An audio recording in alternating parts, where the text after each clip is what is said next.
Ladies and gentlemen, the most dangerous people are not the ones who scream. They're the ones who smile while they slowly dismantle your spirit. You are not overreacting. You are not too sensitive. You are noticing, and noticing is the first step to reclaiming your power. Walk away from manipulation. Choose peace over performance. Choose truth over illusion. And most of all, trust your gut, because it's not paranoia, it's wisdom. At first glance, evil rarely looks like evil. It often wears a smile, a warm presence, and a tone so reassuring that it feels like you've just been handed a lifeline in a chaotic world. People who operate with harmful intent don't typically begin by showing cruelty. They begin with calculated charm. And it's important to understand that this kind of charm is not the same as genuine warmth. There's a distinct difference between someone who is authentically kind and someone who is skilled at manipulation. The former makes you feel safe, seen, and grounded. The latter makes you feel flattered, dazzled, maybe even lucky, but if you're honest with yourself, also a little off balance. This type of charm can be intoxicating. It comes with praise that feels slightly exaggerated, attention that seems too focused, and compliments that almost seem to anticipate what you want to hear. They tell you you're special, different, better than the others, and while it may stroke your ego, something in your gut whispers, this is too much, too soon. That whisper is important. Because when someone lays on charm that thick, that early, they're often testing boundaries. They want to see how easily you'll accept their version of reality. Whether or not you're vulnerable to influence. Whether or not you're hungry for connection they can control. The hallmark of this kind of charm is that it moves fast. They want to accelerate intimacy before trust has had time to build. You might find yourself telling them personal details earlier than you normally would. You may feel like you've known them for years, even if it's only been a few days or weeks. That's not magic. That's strategy. The truth is, deep connections take time. They're built through shared experiences, honesty, mutual respect, and above all, consistency. But harmful people don't want to wait for trust to grow. They want to manufacture it so they can start pulling the strings. One of the most deceptive aspects of this performance is that it makes you question your own instincts. You might notice a strange contradiction. The way they treat others doesn't match the way they treat you. Maybe they're cold to the waiter, dismissive toward their coworkers, or speak about others with subtle contempt. But when they turn back to you, it's all smiles and sweet words again. If you bring up this inconsistency, they might charm you even harder, convincing you that you're the only one who really gets them. Be careful. This isn't intimacy. It's a setup.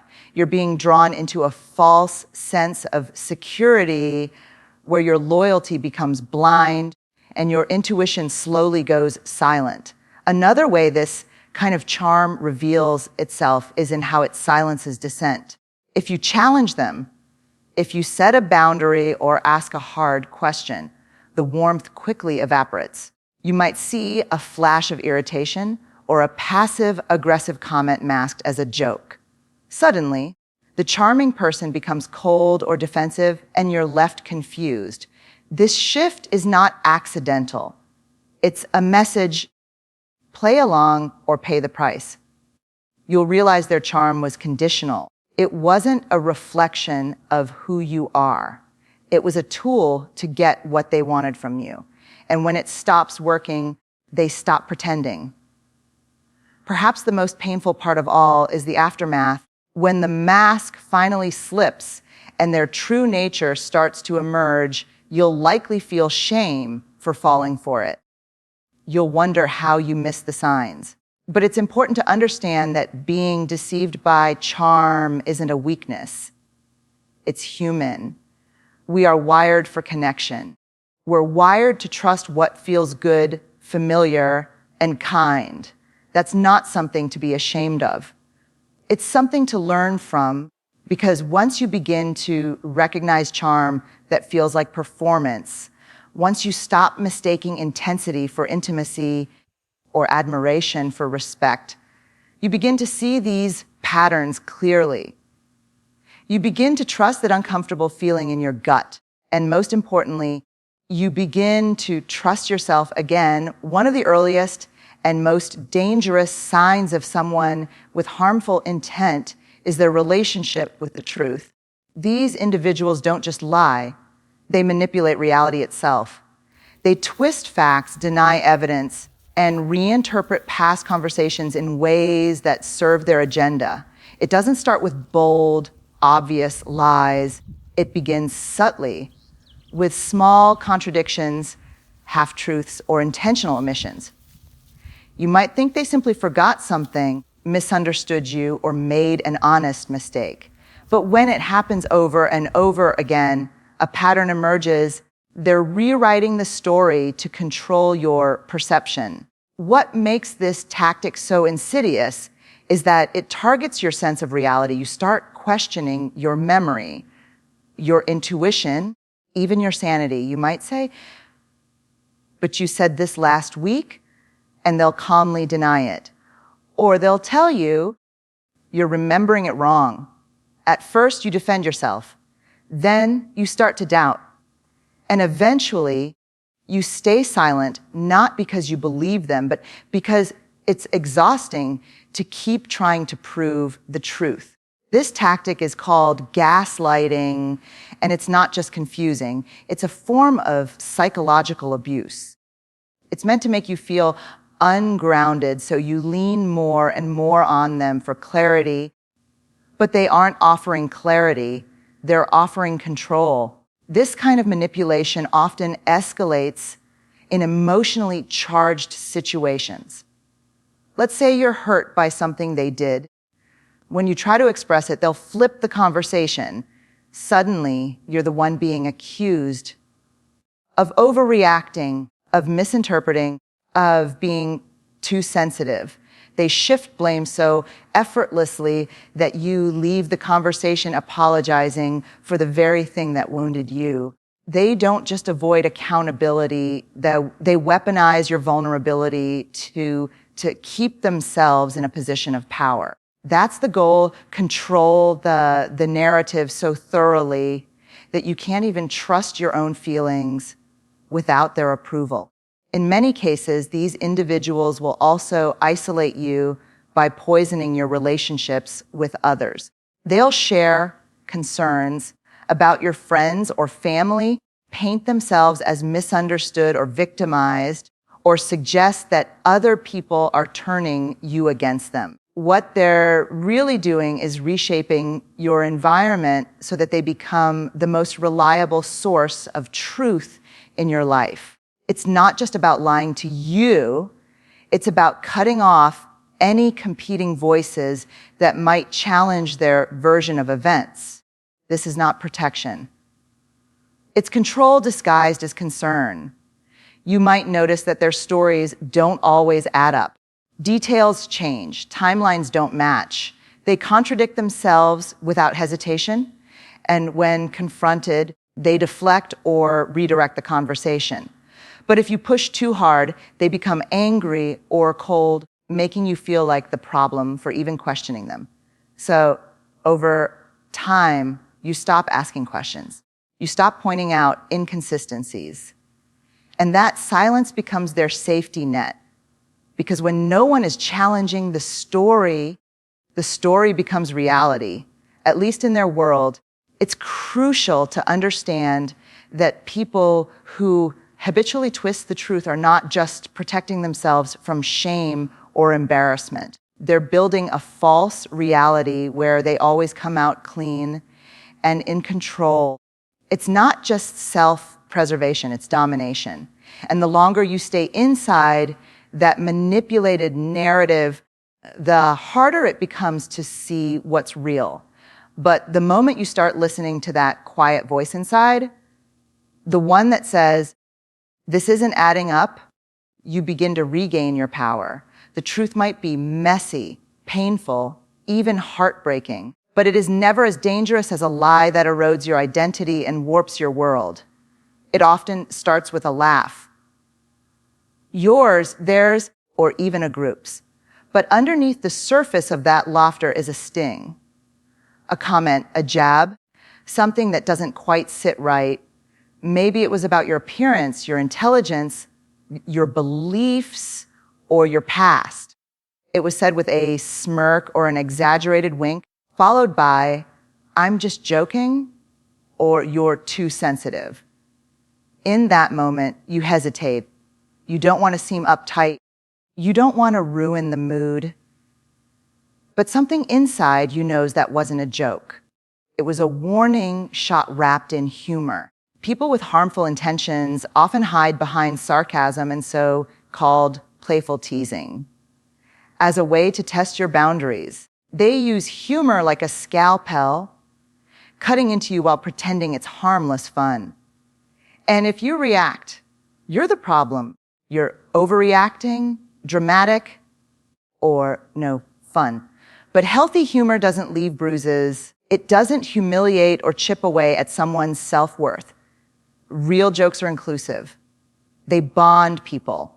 These kinds of comments, however isolate, they make you question your value and whether you're being too sensitive for even noticing. There's a pattern to this behavior.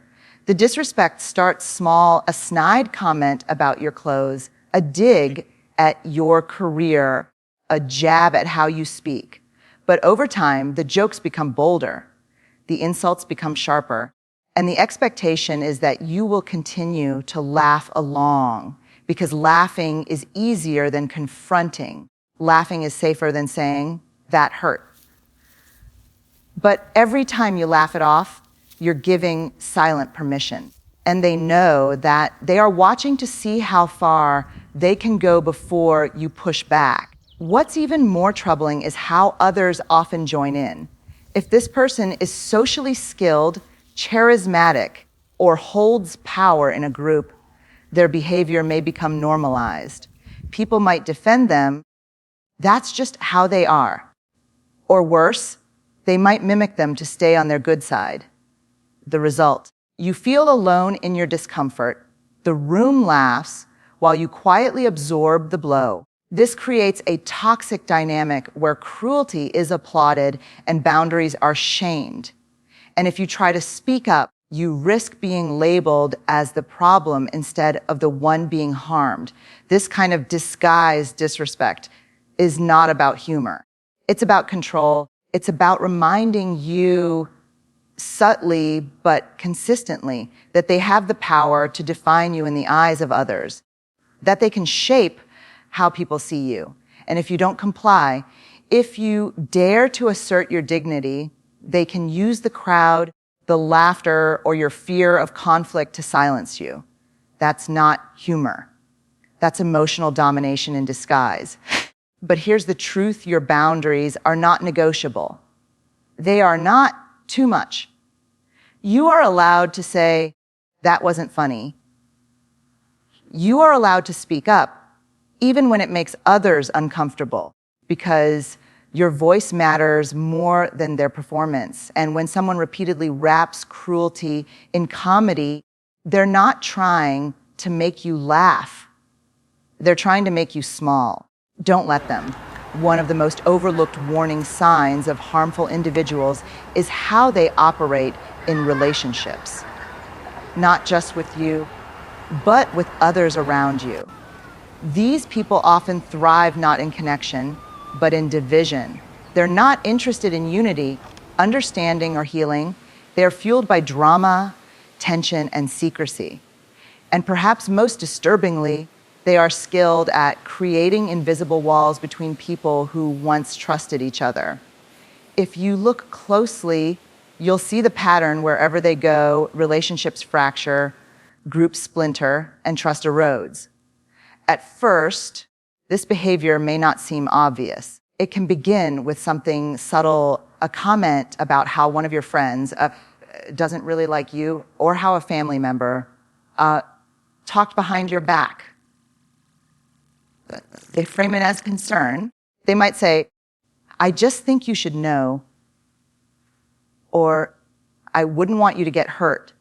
These statements sound caring on the surface, but the real intention is to plant seeds of doubt, seeds that slowly grow into suspicion, resentment, and isolation. They want you emotionally separated from people who could challenge their influence over you. Harmful people often play both sides. They tell one version of a story to you and a different version to someone else. They position themselves as the misunderstood hero in every situation, while quietly casting others as villains. If conflict arises, they rarely take responsibility. Instead, they fan the flames, then step back and act shocked that everything is burning. And because they seem charming and sincere, people believe them. This is how they build power, not by being trustworthy, but by turning trust against itself. You may notice that they seem to be at the center of many conflicts, yet always claim to be the victim. I don't know why people keep turning on me. Everyone is so jealous. I just try to help, and this is how I get treated. Over time, you might even find yourself starting to echo these lines, defending them to others, believing that they are the only one who truly understands you. But this is a carefully constructed illusion. They thrive in environments where people are disconnected, confused, and too emotionally exhausted to see the full picture. Perhaps the most dangerous aspect of this dynamic is the emotional isolation it creates. When you're cut off from people who care about you, or made to doubt their intentions, you become easier to manipulate. Your reality becomes smaller. Your decisions start to revolve around pleasing this one person. And when you do have concerns, there's no one left to validate them. You've been positioned so far away from your support system that even reaching out can feel like betrayal. This is not by accident. It is by design. The truth is, healthy people don't need to turn you against others to feel close to you. They don't thrive on division, they nurture connection. They encourage healthy boundaries, honest conversations, and supportive relationships. When someone repeatedly sows distrust, pits people against one another, or isolates you from your loved ones under the guise of protection, pay close attention. They are not looking out for you. They are looking to control you. And once you see that clearly, you can begin to reclaim the relationships and the self-trust that they worked so hard to tear apart. One of the clearest indicators that someone operates from a place of deep selfishness or even cruelty is their relationship with empathy. Real empathy isn't loud, it isn't flashy, it doesn't come with conditions or demands. It's the quiet, consistent ability to connect with another person's pain and respond with presence, not performance. But when you're dealing with someone who is emotionally manipulative or harmful, what you'll often see is the appearance of empathy without any of the depth. They know how to act like they care, but when you really need them, their mask slips, and what's underneath is apathy or indifference. At first, you may not notice the difference. These individuals can be highly skilled at mimicking empathy. They may say all the right things. I'm here for you. That must be so hard. You didn't deserve that. But over time, something will feel off. Their responses will lack warmth, timing, or follow through. When you're in real pain, they may become impatient, distracted, or even annoyed. The emotional support feels performative, almost rehearsed, as if they're saying what they've learned people expect to hear, not what they actually feel. And when you really need compassion, they'll either withdraw or shift the spotlight back to themselves. One of the most telling moments is how they respond when your pain isn't convenient for them. For example, if you're upset during a time when they want attention, praise, or control, you'll notice a coldness. They may downplay what you're going through, get defensive, or make it about how your emotions are affecting them. Suddenly your grief is an inconvenience, your trauma is a burden, and your vulnerability becomes something they criticize or, worse, use against you later. That's not empathy. That's emotional exploitation, and it's deeply damaging. Empathy requires emotional maturity. It requires a person to hold space for someone else without needing to fix, control, or manipulate the moment. But harmful individuals often lack that emotional depth. Instead, they perform a version of empathy when it benefits them, when it helps them gain trust, maintain an image, or strengthen control.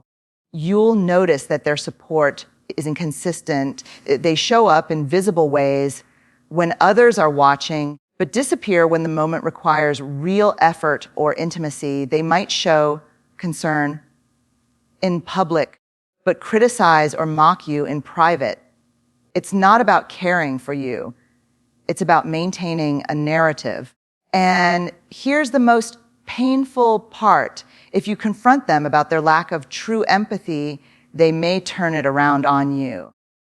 They'll say things like, "Nothing I do is ever enough for you," or "You're too emotional," or "I'm trying my best. Why isn't that good enough?" You'll start to feel guilty for expecting anything at all. This emotional reversal is a tactic meant to silence your needs and keep you off balance. They want you to question yourself rather than question their behavior. But genuine empathy isn't something you should have to beg for. It doesn't require you to explain or justify your emotions. It meets you where you are with presence and care. And if someone consistently fails to show up when you're hurting, if they repeatedly make your pain about themselves or disappear entirely, it's not your fault. You're not too much. You're just finally noticing that what looked like empathy was only ever a performance. And now that you see the truth, you're free to stop applauding and start walking away. We all make mistakes. We say things we regret. We hurt people even when we don't mean to. That's part of being human, flawed, learning, growing. But the difference between someone who's simply imperfect and someone who is truly dangerous lies in the pattern. It lies in what happens after the mistake. Do they own it? Do they apologize with accountability? Do they make an effort to change? Or do they deflect, deny, and repeat the harm again and again? People with malicious or toxic intent don't make isolated missteps. They create patterns, predictable, painful cycles of behavior that harm others while protecting themselves. You may hear them apologize when they're caught, but those apologies are often hollow. They're crafted to quiet conflict, not to reflect remorse. They might say, "I'm sorry you feel that way," which isn't an apology at all. It's a dismissal disguised as empathy. They may act remorseful in the moment, but the behavior always returns. Why?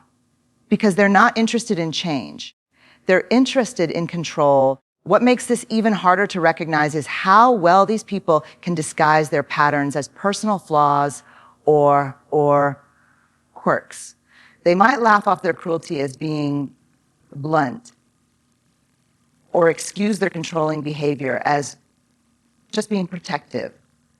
They'll say things like, "This is just who I am," or "I had a hard childhood," as if trauma is a justification for causing trauma.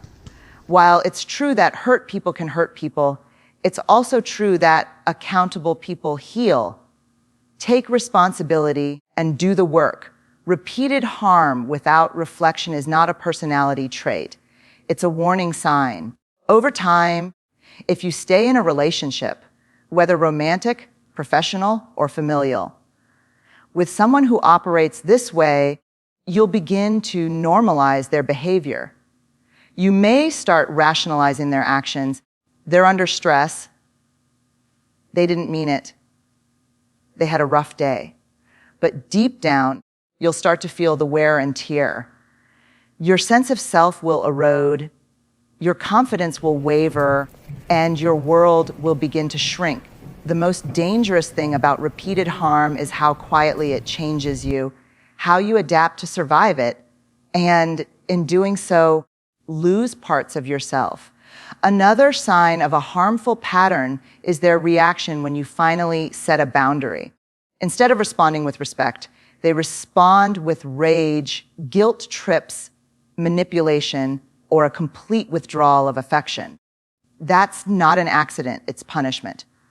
It's meant to teach you a lesson: don't challenge me. Don't change the rules. Don't protect yourself. And this response is perhaps the clearest indicator of all, because people who genuinely care about you will honor your boundaries, even if it's hard. People who are only invested in power will try to bulldoze them. The truth is, character is not built on good intentions. It is revealed in patterns. And when someone shows you consistently that they are willing to hurt you, blame you, and repeat the cycle with no change, believe them.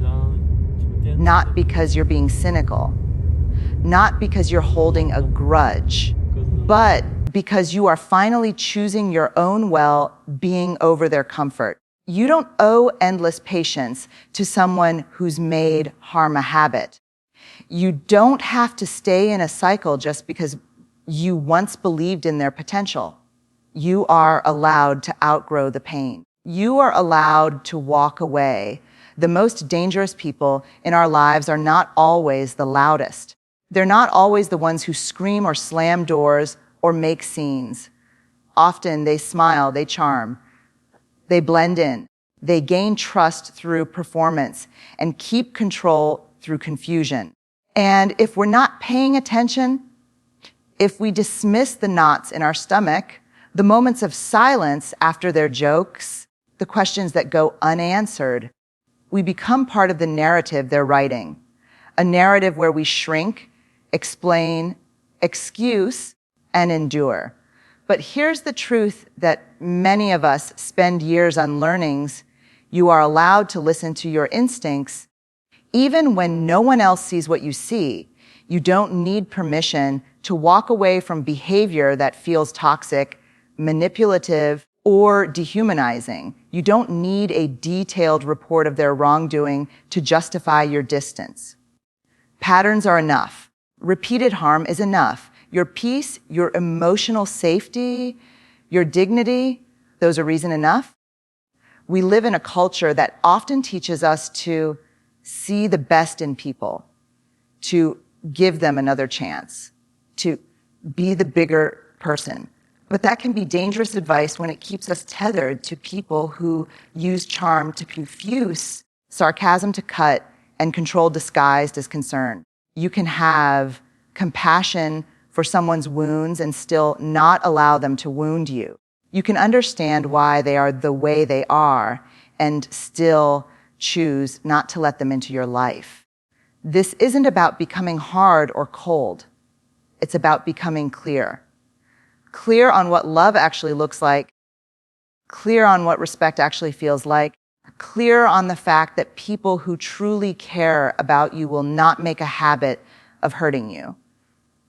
And they won't make you doubt your memory, your emotions, or your worth. So if you've noticed the signs, if you've begun to see the patterns, feel the erosion. Hear that quiet voice inside saying, "This isn't right." Listen. That voice is your compass. It's not paranoia. It's not drama. It's not weakness. It's wisdom. Wisdom earned through experience, through pain, through your deepest knowing. And when you honor that voice, When you stop excusing the behavior that breaks you, you don't just protect yourself. You reclaim your life, you begin again, and this time you build your world on truth, not illusion, on peace, not performance, on love that heals, not charm that harms,